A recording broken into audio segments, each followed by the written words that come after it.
Senhor esteja convosco. Ele está no meio de nós. Proclamação do Evangelho de Jesus Cristo segundo João. Glória a vós, Senhor. Naquele tempo houve um casamento em Caná da Galileia. A mãe de Jesus estava presente. Também Jesus e seus discípulos tinham sido convidados para o casamento. Como o vinho veio a faltar, a mãe de Jesus lhe disse: eles não têm mais vinho. Jesus respondeu-lhe: mulher, por que dizes isto a mim? Minha hora ainda não chegou. Sua mãe disse aos que estavam servindo: fazei o que ele vos disser. Estavam 6 talhas de pedras colocadas aí para a purificação que os judeus costumam fazer. Em cada uma delas cabiam mais ou menos 100 litros. Jesus disse aos que estavam servindo: enchei as talhas de água. Encheram-nas até a boca. Jesus disse: agora tirai e levai ao mestre-sala. E eles levaram. O mestre-sala experimentou a água que se tinha transformado em vinho. Ele não sabia de onde vinha, mas os que estavam servindo sabiam, pois eram eles que tinham tirado a água. O mestre-sala chamou então o noivo e lhe disse: todo mundo serve primeiro o vinho melhor, e quando os convidados já estão embriagados, serve o vinho menos bom. Mas tu guardaste o vinho melhor até agora. Este foi o início dos sinais de Jesus. Ele o realizou em Caná da Galileia e manifestou a sua glória, e seus discípulos creram nele. Palavra da salvação. Glória a vós, Senhor.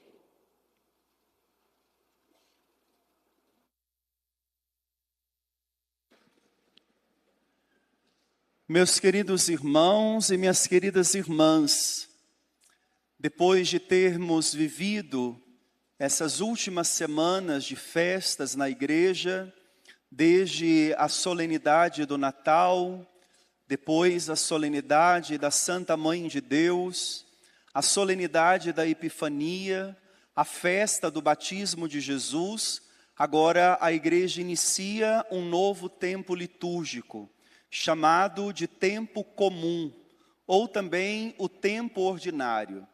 Embora, por causa do evangelho que nós agora escutamos, que é o evangelho de São João, que relata o milagre das bodas de Caná, esse texto ainda nos associa ao mistério da Epifania, que, como vocês devem se recordar, o padre disse a vocês que Epifania é a manifestação de Deus. Nós vimos essa manifestação dele ali na solenidade da Epifania, na visita dos Reis Magos.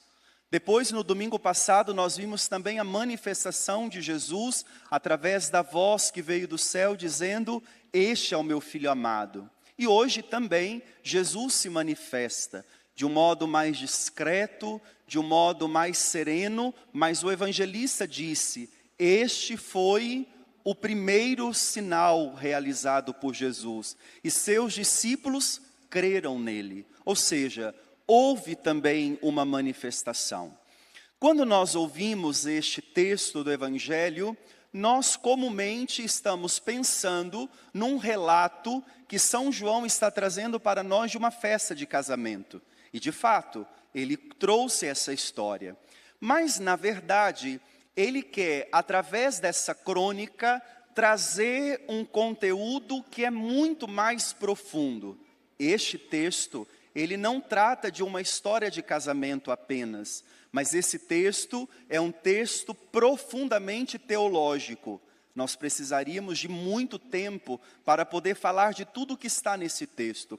Mas aqui, obviamente, eu vou abreviar algumas imagens que foi colocado neste relato, que certamente podem nos ajudar. Primeira coisa que nós precisamos entender: Se nós pensarmos que estamos ouvindo a história de uma festa de casamento, essa história ela está um pouco confusa. Por quê? Numa festa de casamento, quem são os protagonistas? Os noivos, mas eles não aparecem. Disse que Jesus foi convidado junto com a sua mãe e os seus discípulos para uma festa de casamento. Quando a gente fala isso, a primeira coisa que a gente tem que dizer, a festa do casamento do fulano e a ciclana. Não, não tem um nome, porque São João não está com a intenção de contar essa história. Por isso, ele não menciona. Porque quando um judeu ouve esta fala, uma história de casamento, imediatamente ele já entende o que o evangelista está dizendo. Porque na consciência judaica, esta era uma imagem muito comum para falar do relacionamento de Deus com o seu povo, o casamento. Por isso ele não menciona um nome, porque esta festa de casamento que o evangelista quer narrar é o casamento de Deus com o seu povo. Por isso ele não trouxe aqui o nome dos noivos.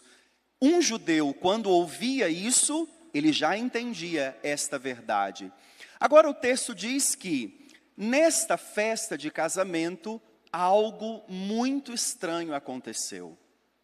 Faltou o vinho.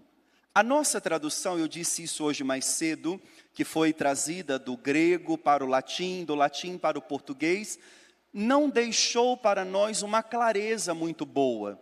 Porque no original grego, a expressão que está lá no original é, quando a mãe de Jesus vai para ele dizer o problema, ela diz, eles não têm vinho.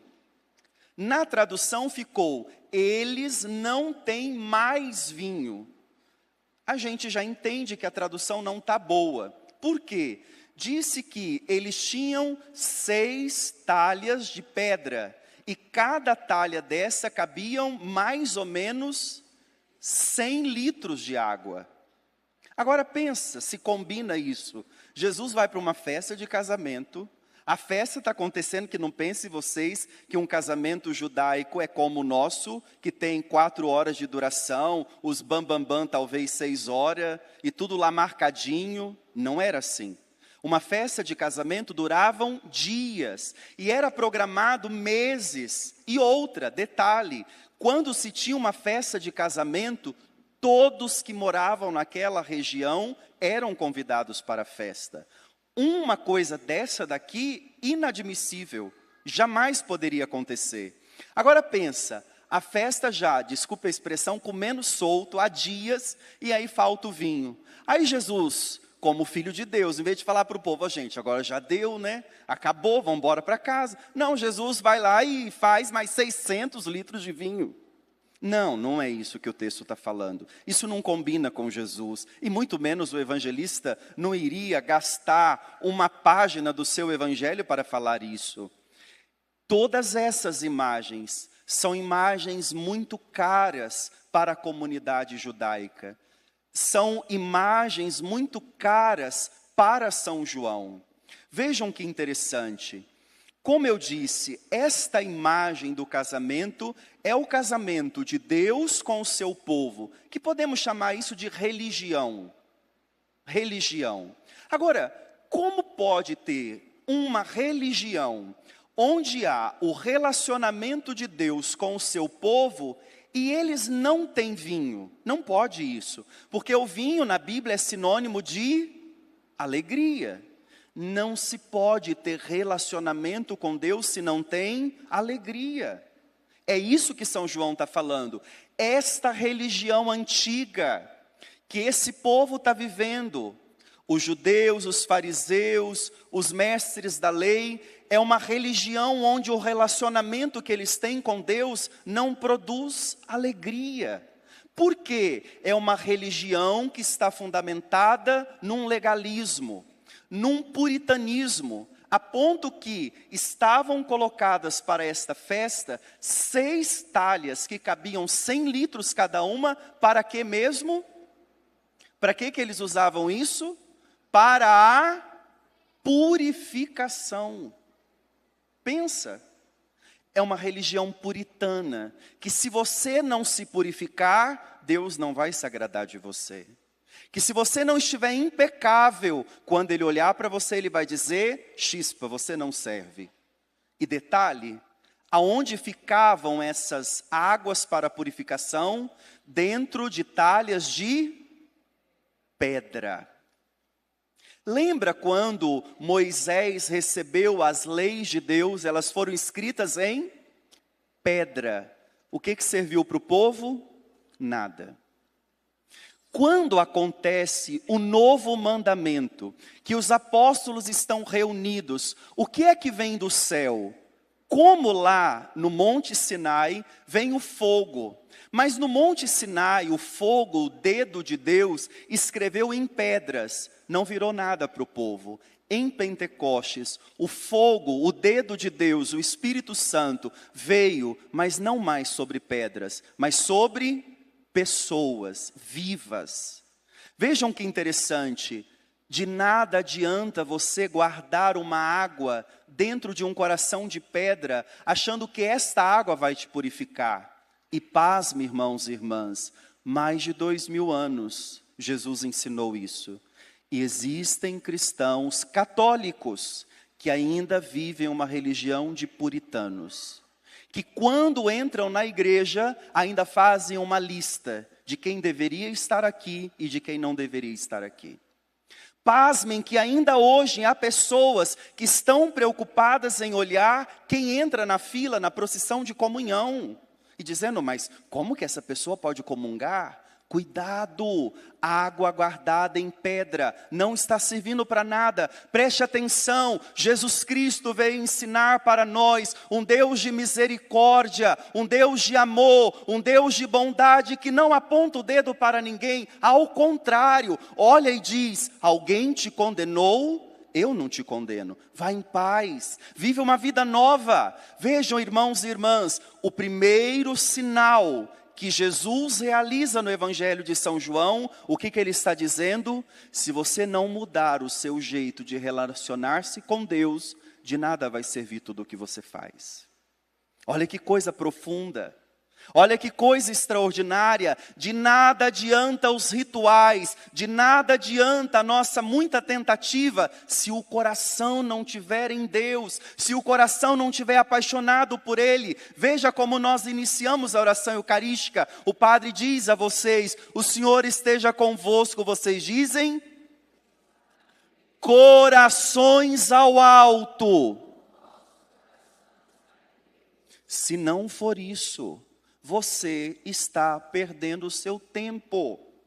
Quantos vêm à missa para cumprir um preceito? Ir à missa aos domingos é um preceito? É, mas não é suficiente. Eu venho aqui porque eu amo a Deus. Eu venho aqui porque ouvir a sua palavra direciona a minha vida. Eu venho aqui porque comungar do seu corpo alimenta a minha alma. É por isso que eu estou aqui. E quantas pessoas estão preocupadas em cumprir um mandamento? Não basta. Não basta. Por isso, eles tinham as talhas, mas já não virou nada, estava tudo vazia. Não serve. O muito esforço que você faz, se não tiver a graça de Deus, não vai te levar a lugar nenhum. Como nós precisamos colocar o nosso pé no chão. Por isso, preste muita atenção. Este lugar, a igreja, é o único lugar que toda pessoa, qualquer ser humano, tem direito de entrar e ser acolhido. Aqui não tem lugar para alguém que aponta o dedo e diz, aqui não cabe você. Preste muita atenção nisso. Aqui é o lugar dos pecadores. Aqui é o lugar de quem quer olhar para Deus e dizer, eu preciso de ti, por isso que eu estou aqui. Eu não estou aqui porque eu sou bom, eu não estou aqui porque eu mereço, eu não estou aqui porque eu faço tal coisa. Eu estou aqui, Senhor, porque eu sou muito necessitado de ti. Muito necessitado. Se eu não tiver a tua graça, nada permanece na minha vida. Eles não têm vinho. Aí Jesus diz uma fala bonita. Os nossos irmãos protestantes têm uma dificuldade louca para entender isso. Jesus olha e diz, como que ele fala? Fala com coragem, gente. Ele olha e diz, mulher, minha hora ainda não chegou. Aí o povo fala, tá vendo? Nem ele reconheceu que era mãe, e vocês ficam aí com mãe de Deus. Eu não vou nessa linha, senão eu fico nervoso e está gravando. Quando São João diz que Jesus olhou para ela e disse mulher, ele não está falando de Maria. Quem é esta mulher que trouxe Jesus para nós? Quem é que trouxe esse Jesus que nasceu de Maria? Os israelitas, a religião judaica. Esta mulher que está aí no Evangelho é a imagem daquela religião. Foi dela que nós acolhemos o Messias. Eles não souberam acolher, nós tomamos posse dele. Ele olha e diz, mulher, minha hora ainda não chegou. Do que ele está falando? Da cruz. Não é hora de fazer milagre, porque para Jesus fazer um milagre desse é nada. O milagre verdadeiro é o milagre da cruz. Não é transformando água em vinho que o povo vai ficar feliz. O povo vai ficar feliz quando olhar na cruz e entender que foi por amor. Não foi por causa dos teus pecados. Não foi porque olha o que você fez com Deus. Teu pecado não tem esse poder.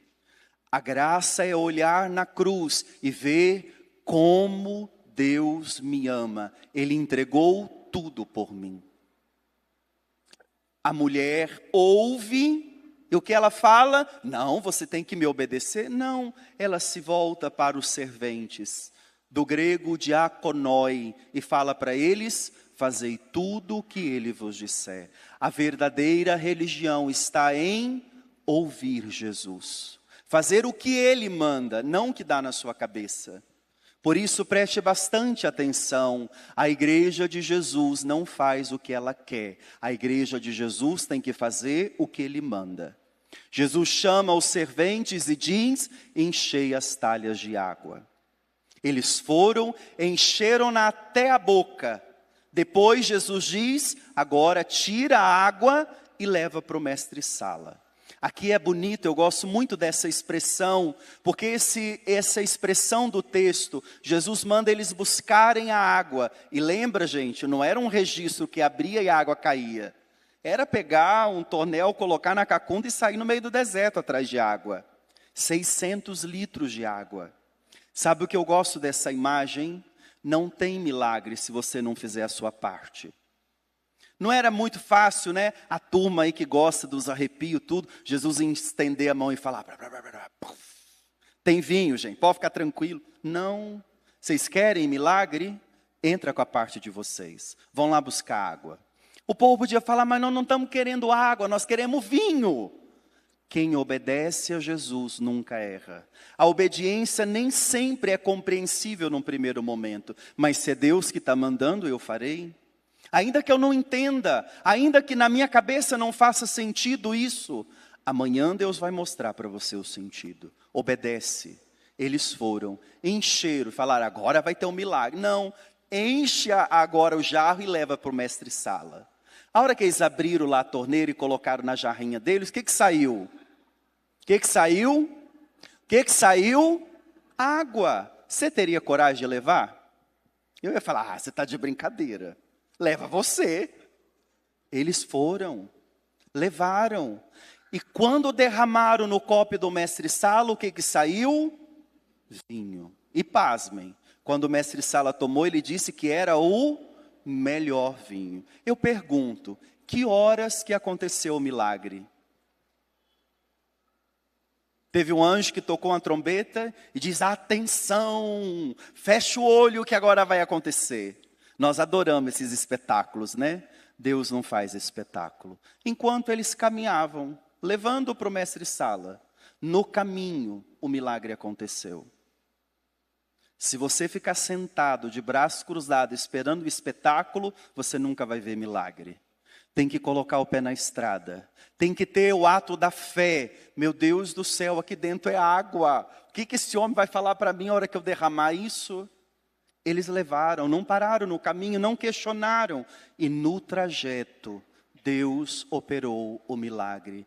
Aqui eu pergunto a você, você tem caminhado para ver os milagres de Deus? ainda que nas suas mãos seja só água, ainda que nas suas mãos ainda não seja o que você quer, o que você está pedindo, o que você está necessitando, você tem coragem de caminhar ou você desiste? Ou você fica sentado esperando, esperando, esperando, esperando? Esses homens colocaram-se a caminho e levaram ao mestre-sala. Agora vamos perguntar, quem é a imagem desse mestre-sala? Quem ele representa nesse evangelho? Numa festa, o mestre-sala é o cerimoniário, aquele que é responsável da festa. O bom andamento da festa depende do bom cerimonial. Agora, olha que interessante. Lembra que o padre disse que essa festa de casamento é a imagem do casamento de Deus com o seu povo? Quem é o cerimoniário nesta comunhão, neste casamento? São os responsáveis religiosos, os mestres da lei, os fariseus. Hoje quem são? O Papa, os bispos, os padres. Qual é a nossa função? Fazer de tudo para que o casamento, a comunhão da igreja com Deus seja alegre, feliz, comunhão. Pasmem, vocês prestaram atenção no caos? O mestre-sala nem tinha percebido que tinha faltado vinho. Ele estava na boa. Tanto que ele fica surpreso, achando que aquele vinho era um vinho que estava guardado. Ele não estava nem aí com a festa. Ele não estava nem aí com o casamento do povo com o noivo. Ele estava fazendo o quê? Vivendo a vida dele. Olha o risco que acontece conosco. Quando nós estamos na igreja e não promovemos para o povo o encontro verdadeiro com Deus. Olha que imagem triste desse mestre-sala, um fracasso. Ele não cumpriu o papel dele. Isso é um puxão de orelha para nós. Hoje eu preciso me perguntar, diante desta festa de casamento, que é a paróquia que hoje o Senhor me confia, eu tenho estado atento às necessidades do meu povo? Eu sei ir até Deus e falar, Senhor, o meu povo precisa desta água, o meu povo precisa desse vinho. Ou será que eu estou achando que está tudo lindo e maravilhoso? Esse mestre-sala, ele era um péssimo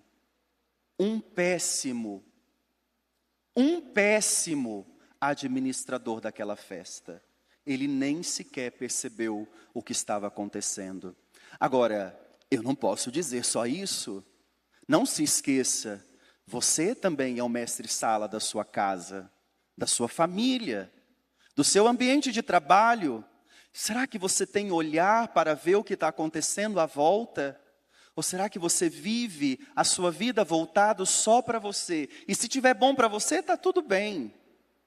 Ou será que aquilo que falta no outro te incomoda? Vejam, a mulher, a imagem de Nossa Senhora, ela percebeu que naquele casamento não tinha vinho. Como nós precisamos dessa presença na nossa vida. De alguém que enxerga aquilo que muita gente não está vendo.